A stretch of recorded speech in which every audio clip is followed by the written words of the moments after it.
Welcome to Reformed Thinking. Today we're kicking things off with a figure many people might know, well, mostly by reputation, maybe just the name. David Brainerd. Right. Born April 20, 1718, Haddam, Connecticut. And when you hear Brainerd, usually the first thing, maybe the only thing that comes to mind is his missionary work. Yeah, that incredibly difficult, short life among the Native Americans. It's become almost legendary, hasn't it? A picture of sacrificial evangelism. It really has. But that picture, while true, is sort of like starting a story halfway through. It really is. It only captures the final act. If you only focus on that missionary part, you miss the intense spiritual and intellectual furnace he went through beforehand. A real crucible, you could say. Absolutely. Something had to completely break down his old way of thinking, his old self, before the missionary work could even, well, begin. So our mission in this deep dive is to look closely at that earlier period, his background, his Puritan lineage, which was pretty significant. Mm-hmm. And his early struggles, that sort of melancholy disposition people noted. And then that intense theological wrestling match he had, especially around his time at Yale, the struggles that happened before his calling became clear. Right, before the famous missionary emerged. And the main way we can get insight into this is through a really unique source, the life and diary of David Brainerd. Yeah, and it's crucial to understand this isn't just a simple biography or even just a diary. It's complicated. How so? Well, you've got Brainerd's own words, his raw internal confessions from his diary entries, but the whole thing is compiled, edited, and framed by Jonathan Edwards. Jonathan Edwards. Okay, so that adds another layer entirely. A huge layer. Edwards provides the narrative framework, the life part, explaining the theological significance of what Brainerd went through. He's analyzing it. So Edwards is giving us the play-by-play commentary almost. Kind of, yeah. Yeah. He's providing the theological scaffolding. But then you have Brainerd's own voice, the diary bits, which are just brutally honest, unvarnished, sometimes pretty ugly, showing the chaos inside. That dual nature makes it extraordinary, doesn't it? It really does. It's a unique historical document. You're seeing one of the sharpest theological minds of the 18th century, Edwards, analyzing the spiritual formation of this major figure, Brainerd. So the result isn't just a memoir, it's more like a rigorous theological profile. That's a good way to put it. Edwards is drawing out the theological lessons. Okay, so let's get into Brainerd's formative years. Mm-hmm. You mentioned his lineage wasn't exactly humble. This isn't just any Puritan story. It sounds like it involves the colonial elite. Oh, absolutely. That background is key to understanding the pressure he was under, which, feeds directly into his later struggles with trying to earn God's favor through his own efforts. So what did that look like on his father's side? Well, the Brainards were prominent figures in Connecticut's civil life. His father, Hezekiah Brainerd, Esquire note, the Esquire, was on the King's Council for the colony. Okay, so that's a top government position. A very significant role. And his paternal grandfather, Daniel Brainerd, also an Esquire, was a justice of the peace and a deacon in the church at Haddam. So civil authority and church leadership combined. Exactly. When David Brainerd was born, he was born into the ruling class. Reputation, public conduct, religious observance, these things were all tied together very tightly. There's an expectation there, isn't there? He didn't just have to be religious, he probably felt he had to visibly represent the highest standards of both civil and religious life. Precisely. And that expectation was amplified by his mother's side of the family. Okay, what about the maternal line? Deep clerical heritage there. His mother was Dorothy Hobart before she married. Her father, Brainerd's maternal grandfather, was the Reverend Mr. Jeremiah Hobart. A minister. Yes, the minister right there in Haddam, Brainerd's hometown. He'd previously served in Topsfield and Hempstead, too. And the sources mention something quite striking about his dedication, don't they? They do. It's a small detail, but telling. Mm-hmm. Reverend Hobart lived to be 85. On the Sunday he died, he attended the morning worship service, went home, and passed away in his chair before the afternoon service. Wow. That paints a picture of lifelong, unwavering, dedication. It really does. Just absolute commitment to the very end. And it goes back even further. How so? Jeremiah Hobart's father, so Brainerd's great-grandfather, was the Reverend Peter Hobart. Another minister. Yes, and one of the originals. He was a Puritan minister who actually fled persecution back in England and helped settle Hingham, Massachusetts. So we're talking about the first-generation Puritans, the ones who crossed the ocean for their beliefs. Exactly. Fleeing the Church of England, establishing a new society based on their convictions. Brainerd is descended directly from that initial wave. So his family history isn't just about colonial success. It's rooted in religious conflict, suffering for the cause, establishing this city on a hill idea. That's the legacy. Civil leadership on one side, ministerial authority forged in persecution on the other.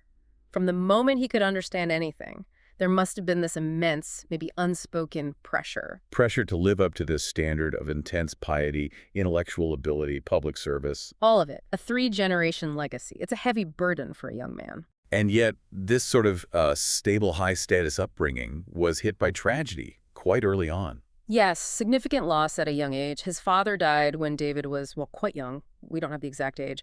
But then his mother, Dorothy, passed away in March 1732. And how old was Brainerd then? He was about 14, so orphaned by 14. That's incredibly young to lose both parents. It is. And the sources, specifically Edwards quoting the diary, note that at the time of his mother's death, he was exceedingly distressed and melancholy. That word melancholy keeps appearing.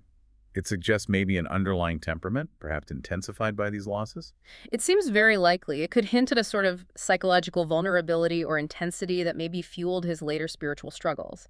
A search for stability, perhaps, in a world that felt very unstable to him. That internal instability might explain the extreme focus he later put on religious duties when he first decided on a career path. It might well do. Around age 19 or 20, this is 1738, he really buckled down and applied himself to study. The goal was the ministry. Which would have been the most obvious, expected path for someone with his background. Absolutely. But he didn't just drift into it. He adopted this system described as an exceeding regular life, a highly structured, almost regimented piety. What did that involve specifically?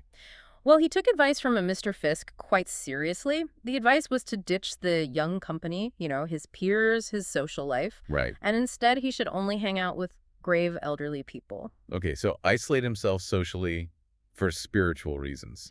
And he seems to have taken it to an extreme. His life became rigidly scheduled around religious activity, reading the Bible obsessively more than twice through in less than a year, the source says. Wow. Spending huge amounts of time daily in secret prayer, and even organizing private religious meetings with other young people on Sundays. It sounds like, on the surface, the model Puritan young man. Disciplined, serious, devoted. Exactly, ticking all the boxes, creating this perfect picture of acceptability. But Edwards, looking back through Brainerd's diary, points out a fundamental problem with all this intense effort, doesn't he? He does. The core issue was the motive. Brainerd himself later recognized this. He had, quote, a very good outside.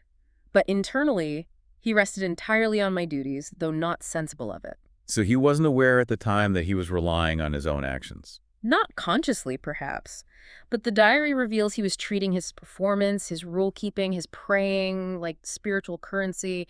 He was doing the work, yes, but driven by a hidden hope. What was that hope? The hope that all these efforts would somehow recommend him to God, that they would prove he was worthy, maybe prove his election, earn God's favor. So it wasn't about love for God, primarily. It was about securing his own standing before God through his actions. That's what he later saw. It was self-focused, even in its apparent self-denial. And this sets the stage perfectly for the huge spiritual crisis that was about to hit him. Right. He's built this whole structure on the foundation of his own discipline, his own righteousness. It seems like it's bound to collapse. It was. And the collapse was violent when it came.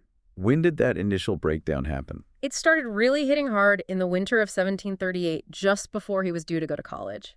He describes being out, probably doing his secret prayer routine, when, quote, on a sudden such a sense of my danger and the wrath of God that I stood amazed. Just boom. Overwhelming sense of judgment. And what happened to all those feelings of accomplishment he got from his duties? Gone. Instantly. All his previous good frames, those feelings of spiritual success tied to his performance, they just vanished. Destroyed, as he put it. Now that experience, that sudden conviction of sin and danger, that sounds like something many people describe in conversion accounts. Yeah. The law doing its work. It does sound like the beginning of it, but Brainerd's immediate reaction wasn't surrender. Not at all. It was actually to double down on trying to fix himself. So instead of giving up on self-justification, he tried even harder. Exactly. Which is, well, the very essence of self-righteousness, isn't it? The law exposes the problem, but the instinct is still to try and solve it yourself. How did that play out? What did this doubling down look like? The sources talk about the deceptive nature of duties he fell into. He'd pray harder, perform his religious tasks with even more intensity, still hoping somehow to make the case better before God. Even while maybe intellectually knowing better. Yes.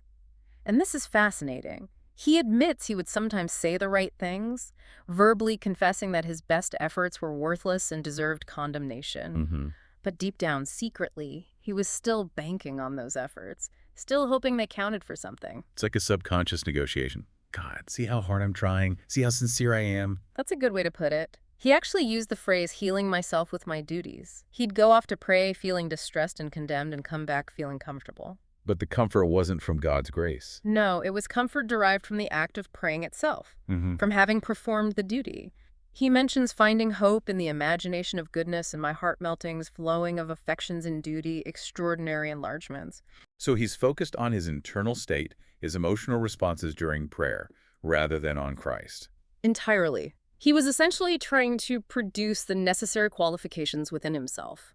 He felt he needed to achieve a certain level of heart softness or deep humility or intense feeling before he could properly come to Christ for salvation. As if he had to clean himself up first before presenting himself. Yes, exactly. Chasing a feeling, chasing a state of internal readiness.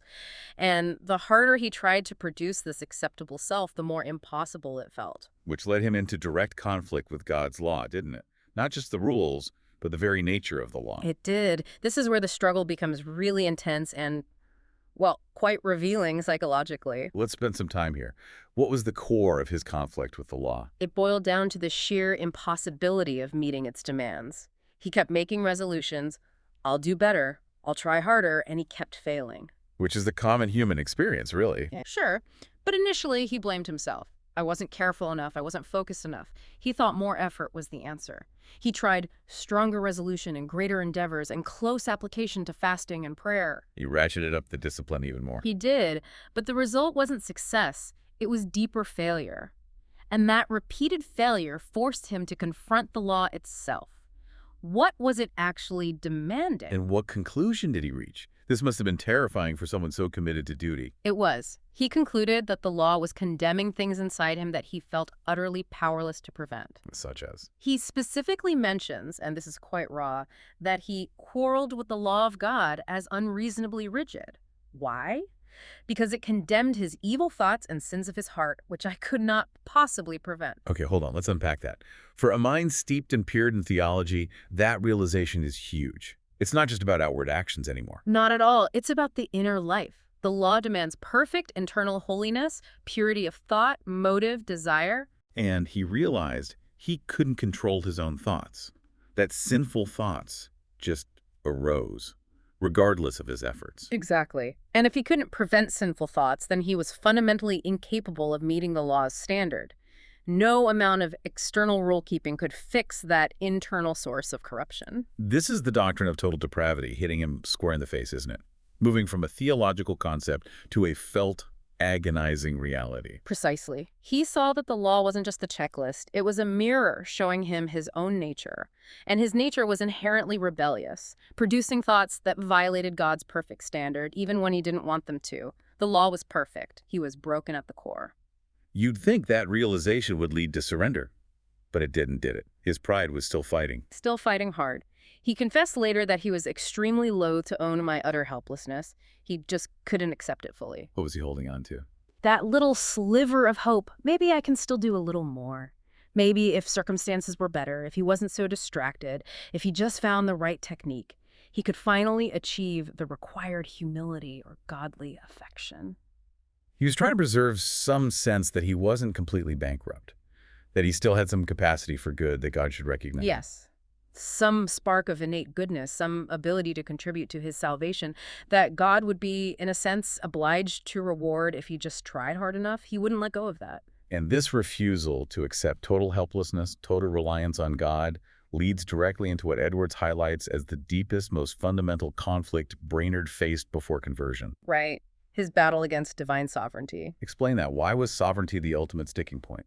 Because if God is truly sovereign, meaning absolutely free and in control, making decisions based purely on his own will and pleasure, not based on anything in us, then human effort, human merit, becomes completely irrelevant to salvation. It removes the last safety net. Completely. Brainerd simply could not stand the idea of God's absolute unconditioned freedom and salvation.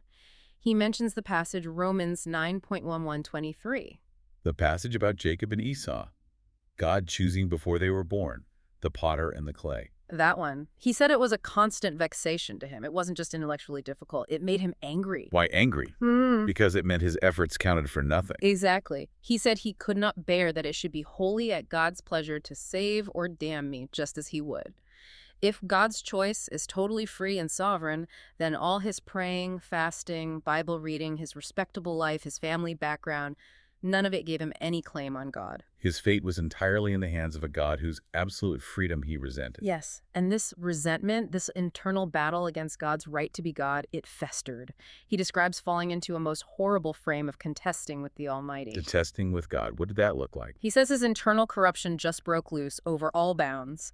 It led to thoughts that, frankly, are shocking coming from someone striving so hard for piety. What kind of thought? He admits, looking back, that he sometimes wished for some other way of salvation than by Jesus Christ. Wow. Or even at his lowest points, he wished there was no God or some other God that could control him. That's incredibly honest. He wanted a God he could manage, a system where his efforts mattered, where fairness was defined on human terms. Pretty much, a God bound by rules of merit, not a God who operates out of sheer, unconstrained grace and freedom. So why was submitting to this sovereign God so terrifying? Because submission meant accepting his actual position before God, which was what? A lawbreaker. A lawbreaker, a criminal completely guilty under the perfect law with absolutely no claim to anything but damnation. To surrender to God's sovereignty felt like signing his own death warrant, because it meant giving up all his weapons of self-defense, all his claims based on effort, and trusting himself entirely to a God whose decisions he couldn't predict or control. It felt like spiritual suicide. Which leads us to the final piece of his resistance. His rejection of salvation by faith alone, solifying. Right. Because if faith alone is the way, then that entire life of striving, all those duties he was banking on, they're not just imperfect, they're completely invalidated as grounds for acceptance. He couldn't stomach that. No. He said he couldn't bear that God would not come down to lower terms than faith alone. It offended his sense of fairness. How so? He felt his prayers and efforts, though maybe flawed, were intense and sincere. He even felt he had done much more than many others who had obtained mercy. It seemed unjust that all that conscientious effort should stand for mere nothing.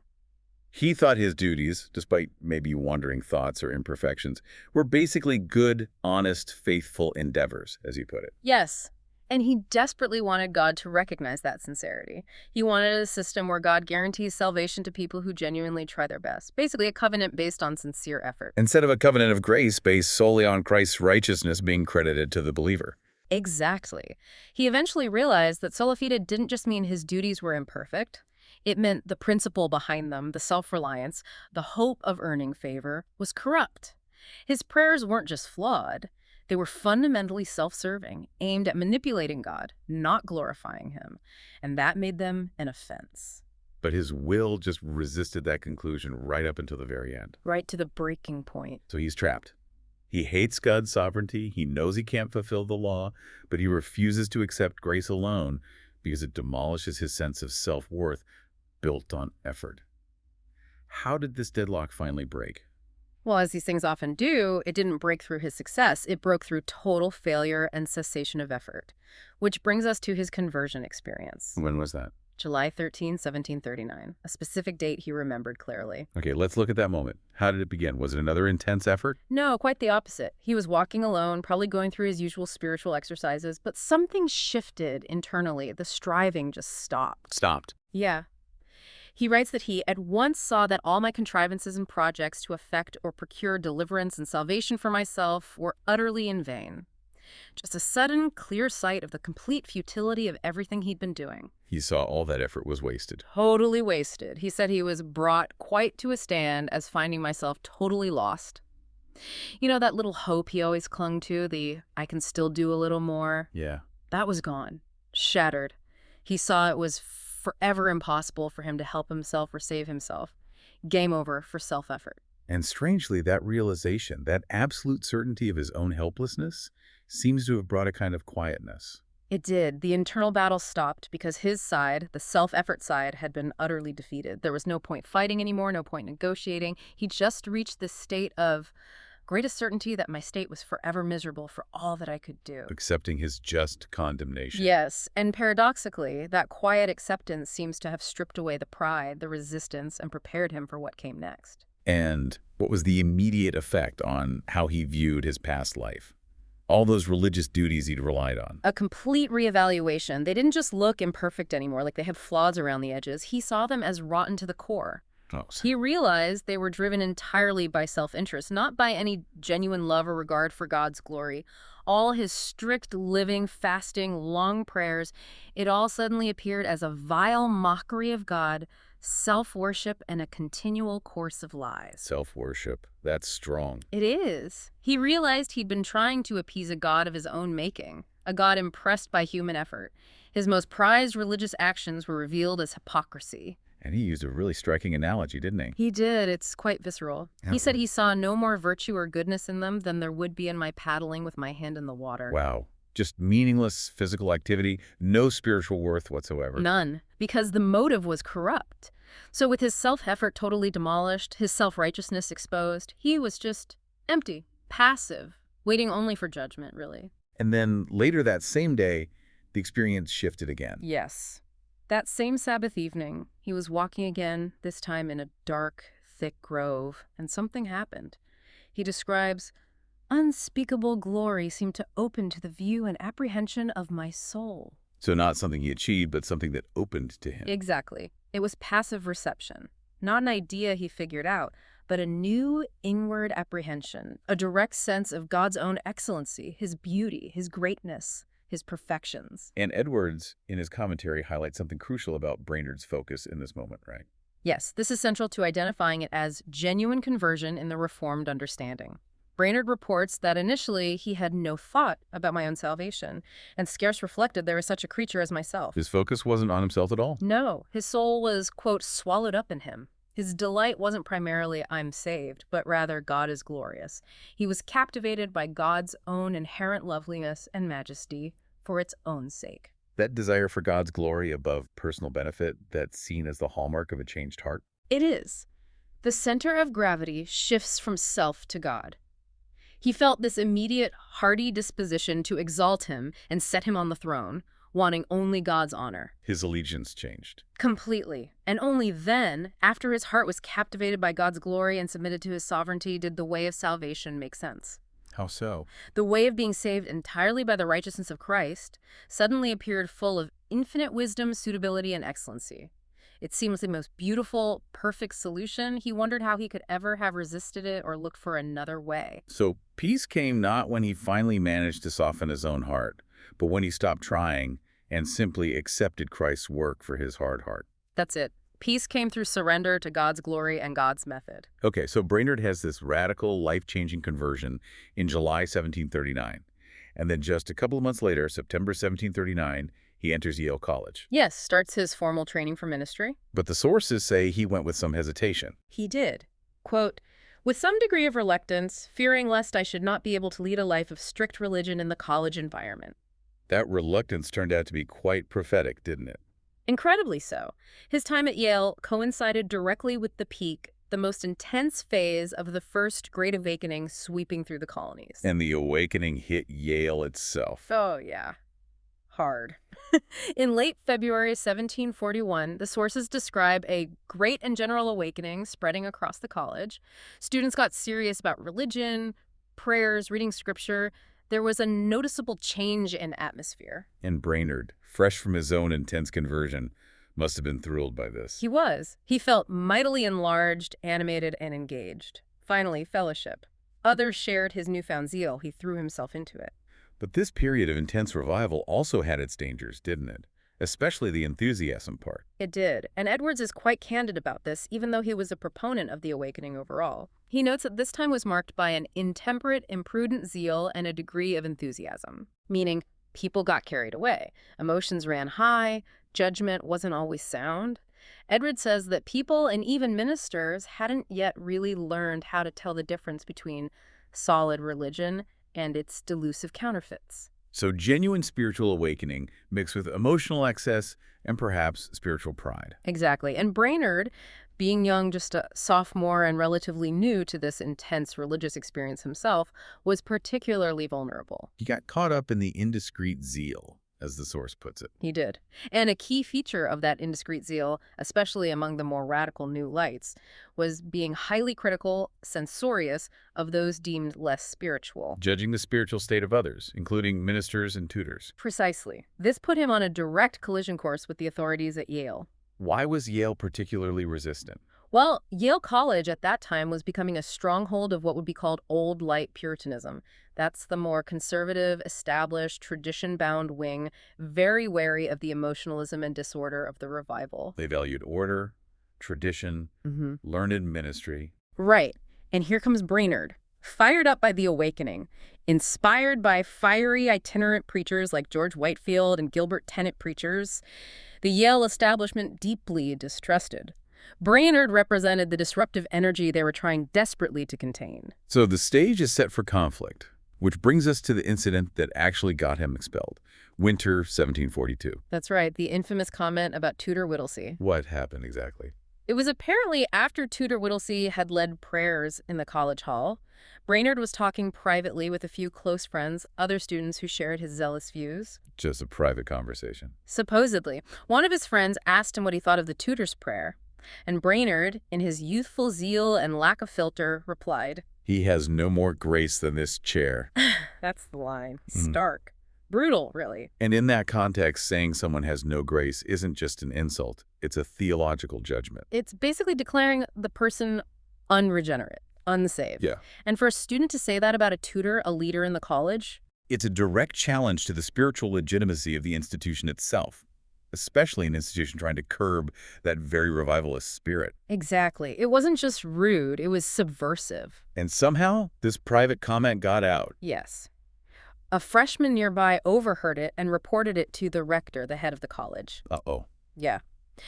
The administration, already on high alert about awakening-related disruptions, students skipping class to follow preachers, criticizing ministers, they reacted strongly. What do they do? They investigated.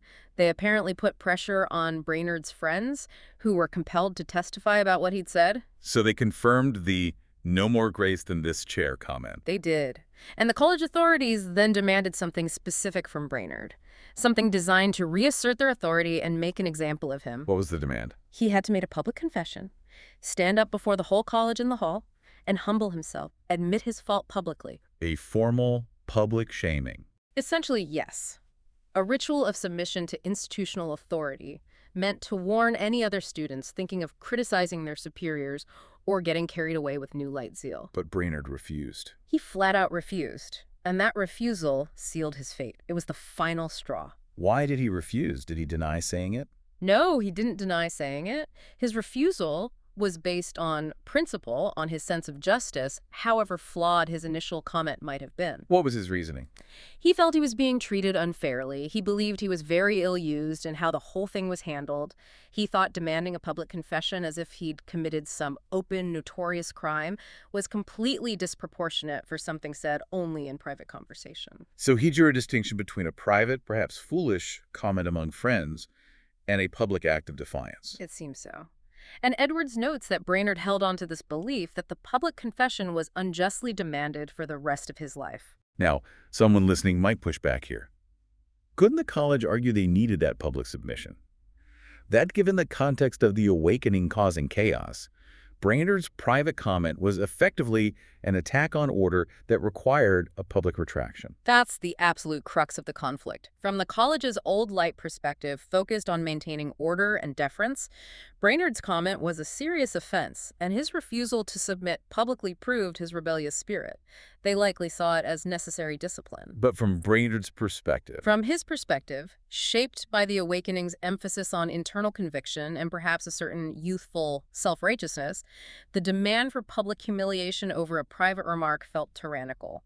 Maybe he would have accepted some lesser discipline, but the public shaming crossed a line for him. it highlights that fundamental clash, doesn't it? Institutional order versus individual zealous conviction. Perfectly. And his conviction, his refusal to bend on what he saw as an unjust demand, cost him his place at Yale. Were there other factors involved in the expulsion? Or was it just the comment and the refusal? The sources mention 2 additional charges that were likely thrown into the mix. Okay. First, simple disobedience. He had apparently gone to a separate meeting in New Haven, likely an unofficial gathering associated with the awakening when the rector had forbidden students from attending such things. So, openly defying college rules to follow the revivalist movement. Yes. Clear insubordination from the college's view. Second, there was an accusation, though seemingly unproven. What was that? He was accused of saying something about the rector himself that he wondered the rector, did not expect to drop down dead for finding the scholars who followed Mr. Tennant to Milford. Wow. Gilbert Tennant, again, one of the most controversial New Light preachers.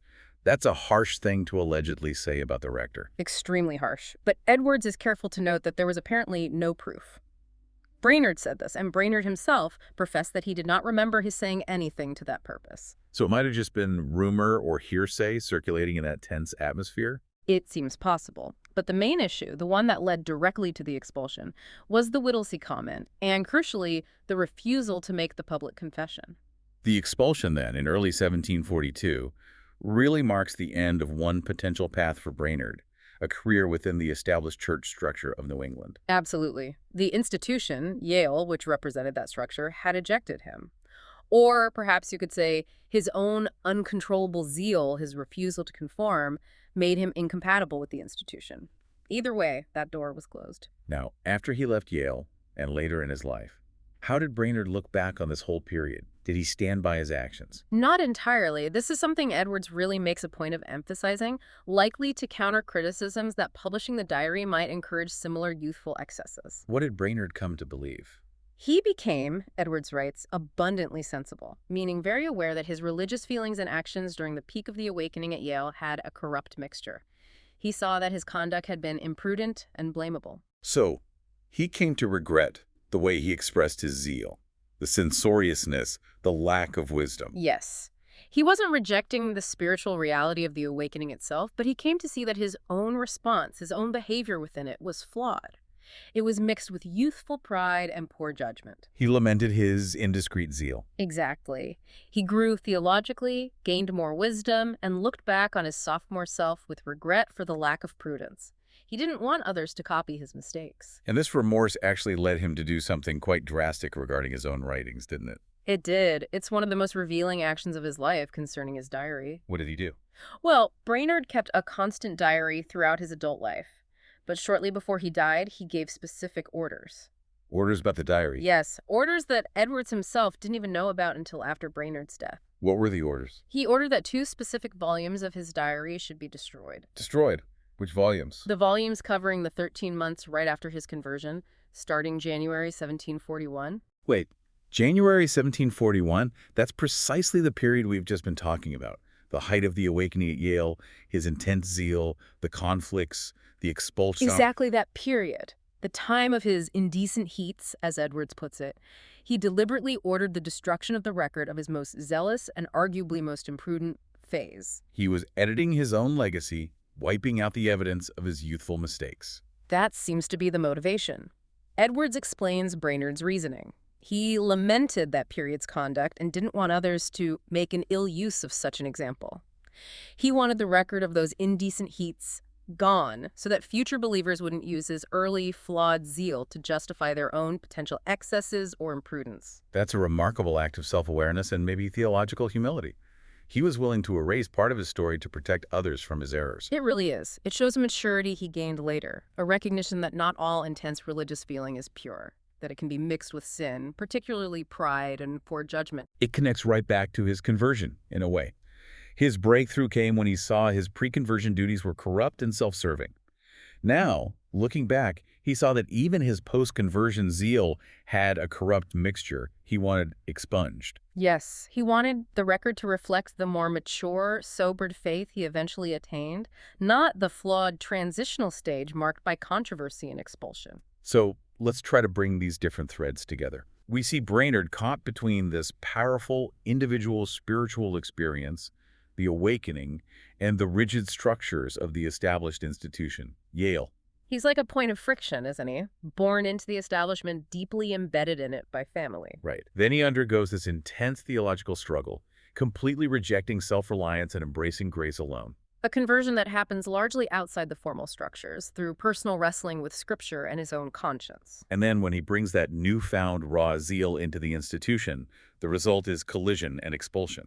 The system couldn't contain him, or perhaps he refused to be contained by it in a way it deemed acceptable. There's a real irony here, isn't there? His theological foundation was laid by the collapse of his own efforts. Total failure of self-righteousness. And then, his ultimate vocational path, the missionary work he's famous for, was arguably set not by institutional success, but by institutional failure, his expulsion. It really seems that way. Being kicked out of Yale closed the door on the standard path parish ministry in settled New England. It forced him towards something different, something outside the established system. So the very system he was born into, the one he initially tried to serve through his strict duties, ultimately had to break him, in a sense, first spiritually through the conviction of the law. And then institutionally through the expulsion from Yale. Both seemed necessary before his real life's work could begin. It's almost as if the expulsion confirmed his calling in a negative way. The qualities that got him kicked out, that intense zeal, that refusal to compromise on what he saw as spiritual reality, that independence. Those were perhaps the very qualities needed for the incredibly difficult, lonely, demanding life of a missionary on the frontier, far from the support and constraints of the established church. He needed a spirit that could operate outside the system, because the system itself had rejected him. Right. He had already learned through his conversion not to rely on himself. The expulsion then taught him maybe not to rely on human institutions either. Which brings us to a final thought, something for you, the listener, to mull over. Brainerd's theological understanding came through the total failure of his own striving. And his life's direction seems to have been finalized by the failure of the human system, Yale, that tried to shape him. It raises a big question, doesn't it? How often does God use the breakdown of our plans, the failure of human systems, maybe our career paths, our carefully built reputations, even our institutions, to push us toward a calling that demands complete reliance not on those things, but solely on His grace? That moment of surrender, on July 13th, 1739, where he accepted his utter helplessness, wasn't just about getting saved. It was perhaps the essential training for a life that would be lived largely without human backup. He learned his own efforts were worthless.